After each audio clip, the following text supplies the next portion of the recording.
Бірінші сұрақ, мақсары неге ел арасында танымал емес бұл өсімдік? Өйткені кенже дамыған өсімдік.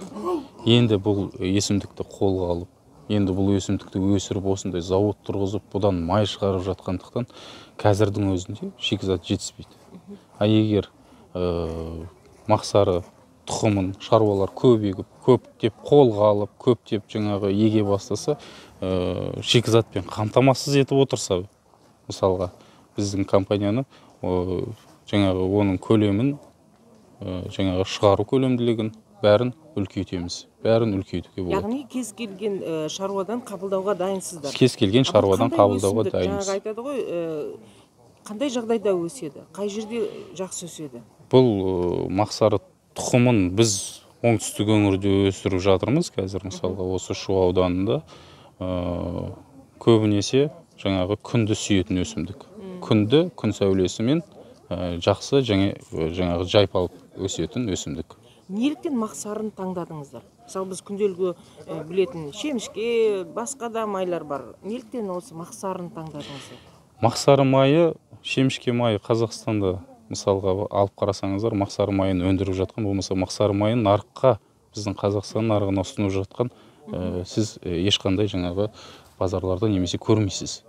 Сондықтан сұрақ тұрмын, мен үшін бүгін жаңалық. Мақсары майы бұл Қазақстан үшін бұл жаңа инновация, жаңа технология және жаңа өнім. Және жаңа мүмкіндік. Және мүмкіндік. Агрокорпорациямен қандай байланыста жұмыс істеп жатырсыздар? Ол сіздерге нені қаржыландырып отыр? Агрокорпорация бізге жаңағы өзімізді айтып жатырмын ғой, жаңағы жетіспеген жаңағы шикізатты агрокорпорациядан жаңағы несие алу арқылы орын толықтырып, және басқа да шығындарға жаңағы орын толықтырып отырамыз. Сол себепті агрокорпорацияға мың алғыс, осындай көмегі үшін, осындай поддержкаға біз рахмет айтамыз. Мақсарыны тұтынушылар ішіп жеу үшін, қолдану үшін күнделікті не істеу керек, айтыңызшы? Қандай пайдасы бар? Мысалы, тамаққа тұтынуға бола ма күнделікті?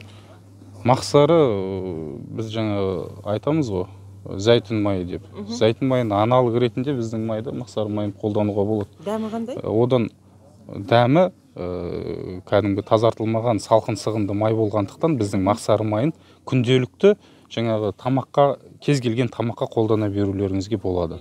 Онымен жаңағы салаттарды да, басқа да тоғамдарды да, тоқаш бәліштерді де пісірулеріңізге. Бауырсақ пісіріп көрдіңіз бе? Әрине. Мен осыны жұмыс істегелі, мен басқа май сатып алмаймыз. Күнде осы басқаны қолдана алмайды да біздің, шынымды айтсам, үйдегілерім. Ең үлкен ірі көлемде сіздерге тапсырыс беруші қай мемлекет? Қытай мемлекеті. Одан кейін біз жалғыз Қытай мемлекетіне ғана экспорттамаймыз. Бізде Европа мемлекеттеріне де экспорттаймыз. Европада Германия, Чехия, Нидерланд және де тағы басқа мемлекеттерге экспорттаймыз.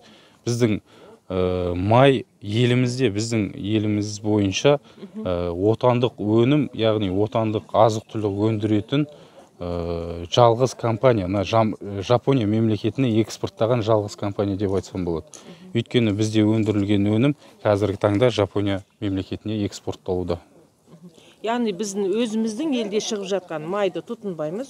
Өкінішке қарай, бұны тіпті шашыңызға да жағып, шаштың да жаңағы несін, сапасын жақсартатын қасиеті бар дейді, жаңағы қыздарыңыз айтып жатыр, жұмысшы қыздар.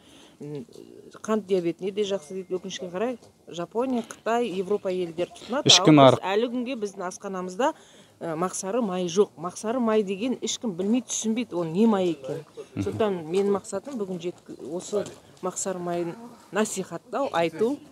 Мақсары майы бұл тек қана жаңағы сіз кіріп ас үйіне қолдану ғана емес, оны медицинада да, косметология саласында да қолдануға болады. Енді оның біздің әр жаңағы сұраныс бойынша кімнің қалай қолданылғанына байланысты сұраныс бойынша экспорттаймыз. Мысалға, біздің мемлекеттің өзіміздің ішкі нарықта, ішкі жаңағы үлкен жаңағы сауда орталықтарында немесе жаңағы магазиндерімізде жаңағы ішкі нарықта да бұл жаңағы жөнелтілуде. Қанша пайыз? Тұтынысқа әлде болса сұраныс аздау болып тұр. Өйткені қазақстандықтардың көбісі бұл майдың ерекшелігін немесе пайдалысын түсінбеу үстінде. Сіз ренжімеңіз, мен бүгін Мақсары май бар екенін біліп тұрмын сізден. Алматыда қаншама дүкендер бар, сауда орталықтар бар, базарлар бар. Мен өкінішке қарай Мақсары майын шығаратын, Мақсары деген шөптің пайдалы екенін сізден естіп тұрмын. Ісіңізге сәттілік. Рахмет сіздерге. Әлем бойынша тағы да қай жерлерде өсіріледі, өндіріледі Мақсары майы? Бұл көбінесе жаңағы Америкада, Жапонияда көп танымал май. Неліктен?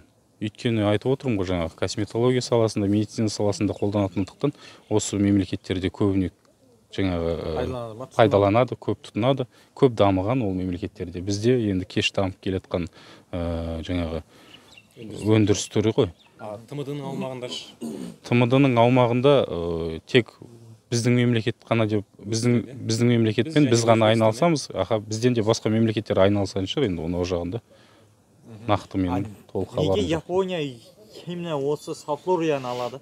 Япония біздің майды жаңағы мен айтқандай өздерінің қажеттілігіне пайдалану үшін. Мысалға Япония неліктен басқа мемлекеттен сатып алмайды? Болмаса неліктен ол басқа жерден барып алмайды? Әр жаңағы предприятияның, әр өндірістің өзінің жаңағы несі болады. Олар мысалға жапондықтар немесе қытайлықтар немесе басқа да бір экспорттан келіп алушы, өнім алушы келіп зауытты жаңағы өндіріс орнын қарап, егер өндіріс орнының тазалығы несі ұнайтын болса, олар жаңағы біздің жаңағы майымыздың сапасының жоғарылығына қарап, майымыздың тазалығына қарап, Жапон мемлекетіне жөнелтудеміз.